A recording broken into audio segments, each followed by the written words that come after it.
भारतीय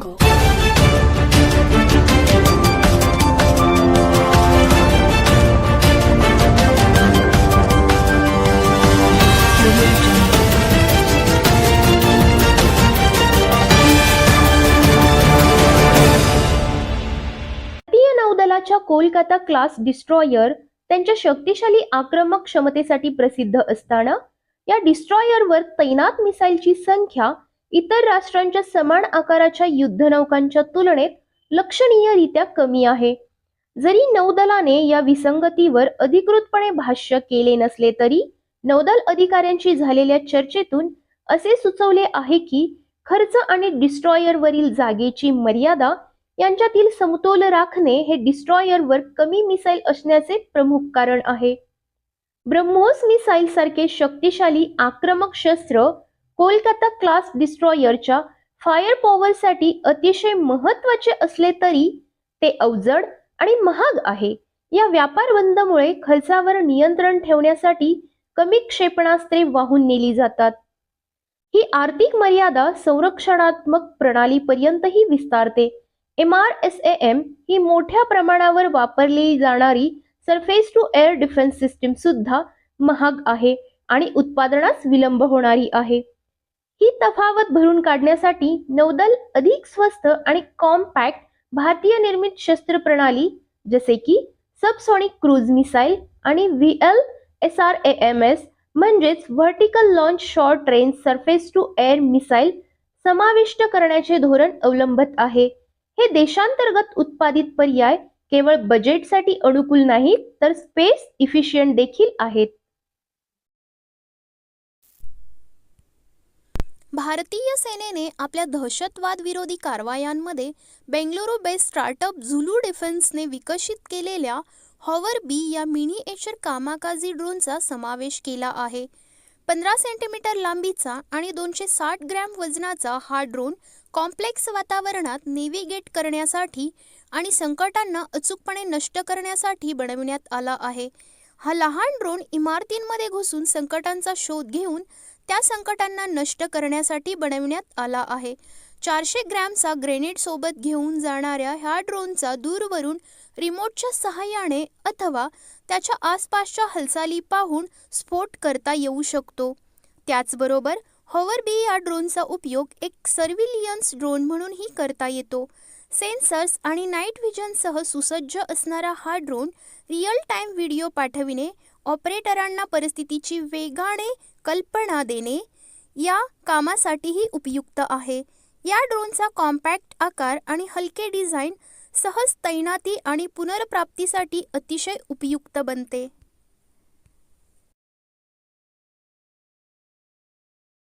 रशिया आपल्या आगामी आर्मी 2024 मिलिटरी टेक्निकल फोरममध्ये आपल्या अमूर 950 अटॅक सबमरीनचे अनावरण करण्याच्या तयारीत आहे. अमूर 950 सबमरीन निर्यातीसाठी डिझाईन केलेली आणि नेव्हल फ्लो विबेटिंग बॅटरी म्हणून ओळखली जाणारी सबमरीन प्रथमच सार्वजनिकपणे सादर केले जाणार आहे.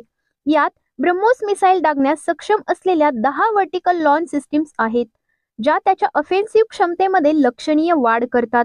अमूर 950 सबमरीन ही लाडा क्लास सबमरीनची निर्यात आवृत्ती आहे, जी अमूर क्लास मालिकेचा एक भाग असून तिच्या सुधारित स्टेल्थ कॉम्बॅट सिस्टीम्स आणि optional air independent propulsion AIP साठी ओळखला जातो.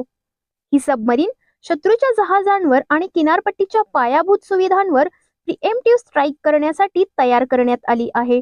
यात कमी लो नॉईज लेव्हल शोधासाठी ॲडव्हान्स्ड हायड्रोकॉस्टिक प्रणाली आणि 30 दिवसांची ऑटोनॉमस ऑपरेशनल रेंज ही वैशिष्ट्ये आहेत. 1000 टन विस्थापनासह अमूर 950 ची लांबी 58.8 मीटर, बीम 5.65 मीटर आणि उंची 6.4 मीटर आहे.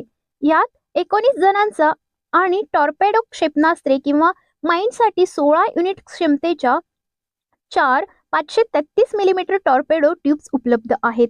रशियाने यापूर्वी भारताला त्याच्या प्रोजेक्ट 751 कार्यक्रमासाठी मोठी अमूर 1650 सबमरीन देऊ केली होती.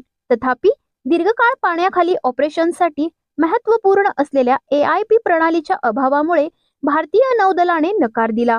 अमूर 950 लहान असून स्टील फायर पॉवर आणि अडॅप्टेबिलिटी यांचे शक्तिशाली मिश्रण असून भारतीय नेव्ही सर्व रिक्वायरमेंट पूर्ण करते.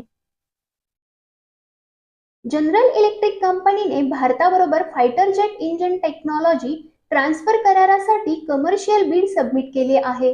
अंदाजे 1 अब्ज किमतीच्या या करारामध्ये तंत्रज्ञान हस्तांतरण कराराअंतर्गत भारतात G414 INS6 इंजिनाच्या निर्मितीसाठी टेक्नॉलॉजी ट्रान्सफर केली जाणार आहे. भारत सरकार सध्या जनरल इलेक्ट्रिक कडून सादर करण्यात आलेल्या बोलीची तपासणी करत आहे. हा करार मंजुरीच्या अंतिम टप्प्यात असून पुढील 6 महिन्यात त्यावर स्वाक्षरी होण्याची अपेक्षा आहे.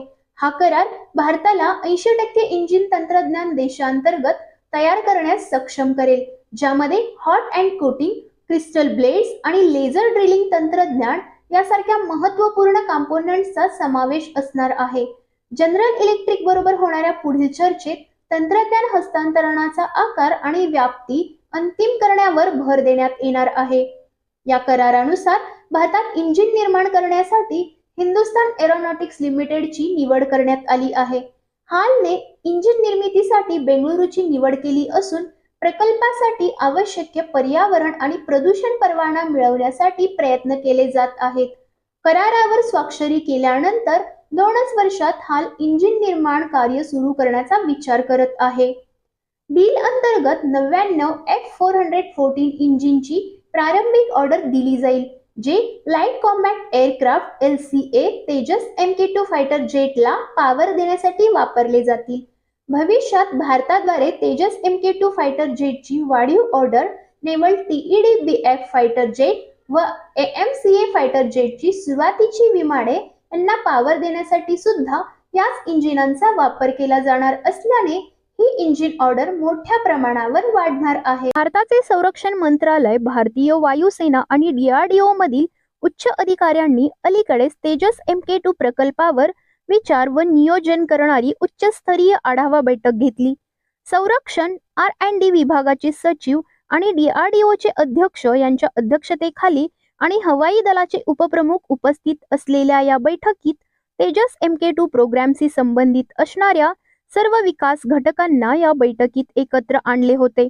बैठकीत DRDO प्रयोगशाळा, संरक्षण PSUS, CEMILAC आणि NFTCचे प्रतिनिधी सामील झाले होते. त्यांनी तेजस MK2 प्रोग्रामचा स्टेटस, रिस्क असेसमेंट आणि मिटिगेशन स्ट्रॅटेजी बद्दल सविस्तर माहिती दिली. तेजस MK2, ज्याला आपण मीडियम कॉम्बॅक्ट एअरक्राफ्ट या नावानेही ओळखतो, त्याच्या पहिल्या प्रोटोटाइपची असेंब्ली येणाऱ्या 2 महिन्यांच्या आत सुरू होणार आहे. तेजस MK2 चा फर्स्ट प्रोटोटाइप 2025 अखेर तर फर्स्ट फ्लाइट 2026 मध्ये होण्याची शक्यता आहे. भारताच्या गॅस टर्बाइन रिसर्च एस्टॅब्लिशमेंटने GTRE तेजस MK1 च्या ट्रेनरवर ड्राय कावेरी इंजिनचे यशस्वी प्रात्यक्षिक केल्यानंतर कावेरी 2.0 इंजिनाच्या विकासाचा मार्ग मोकळा झाला आहे. कावेरी 2.0 इंजिनचा विकास हा केवळ अत्यावश्यक निधी मिळवण्यासाठी नाही, तर लढाऊ विमानांसाठी परकीय इंजिनांवरील भारताचे अवलंबित्व कमी करण्याच्या दिशेने एक महत्त्वपूर्ण पाऊल आहे. सध्याचे ड्राय कावेरी इंजिन त्यांच्या 46 kN ड्राय थ्रस्ट आणि 73 kN वेट थ्रस्ट सह प्रभावी असले तरी ते तेजस MK1 व तेजस MK2 ला पॉवर देण्यासाठी अपुरे आहे. तेजस MK1 ट्रेनरवर कावेरी इंजिनची यशस्वी तैनाती GTRE ची क्षमता स्पष्ट होते व अतिरिक्त गुंतवणुकीसाठी त्याचा मार्ग प्रशस्त करते. फ्रेंच एरोस्पेस फर्म सफ्रान बरोबर केलेल्या पॉझिटिव्ह फिजिबिलिटी स्टडीमुळे उत्साहित झालेल्या GTRE ने कावेरी 2.0 इंजिनाच्या विकास कार्यक्रमासाठी $1 बिलियन नवीन गुंतवणूक मागण्याच्या विचारात आहे. विकसित 2.0 इंजिन 55 to 58 kN चा ड्राय थ्रस्ट आणि 90 kN चा वेट थ्रस्ट जनरेट करेल असा अंदाज आहे, जो तेजस MK1 व तेजस MK2 या दोन्ही फायटर जेटना पॉवर करण्यासाठी उपयुक्त असेल. सरकार अतिरिक्त 100 K9 वज्र ट्रॅक्टर स्वचलित हाविटर्सच्या खरेदीला मान्यता देण्याची तयारी करत असल्याने भारतीय लष्कर लक्षणीय तोफखान्यात सुधारणा करण्याच्या उंबरठ्यावर आहे. या महिन्यात मंत्रिमंडळ समितीच्या बैठकीत अंतिम निर्णय अपेक्षित असलेल्या या निर्णयामुळे भारताच्या अग्निशमन क्षमतेत लक्षणीय वाढ होईल. विशेषतः चीन सोबतच्या संवेदनशील सीमेवर. 2022 मध्ये लार्सन अँड ट्युब्रो L&T द्वारे सुरुवातीच्या 100K9 वज्राच्या यशस्वी वितरणाच्या पार्श्वभूमीवर हा पुनरावृत्ती ऑर्डर आला आहे. दक्षिण कोरियाच्या संरक्षण फर्म हानवा डिफेन्स सोबत तंत्रज्ञान हस्तांतरण करारांतर्गत भारतात तयार करण्यात आलेले हे हावित्झर सुरुवातीला वाळवंटासाठी तयार करण्यात आले होते. युद्ध. तथापि 2022च्या चीन बरोबरच्या संघर्षाच्या दरम्यान उच्च उंचीच्या लडाख प्रदेशात त्याची तैनाती त्यांच्या अष्टपैलुत्वाचे प्रदर्शन करते. अत्यंत थंड परिस्थितीत हॉवित्झर्स अखंडपणे काम करतात याची खात्री करण्यासाठी लष्कराने नंतर विंटरायझेशन किट खरेदी केले.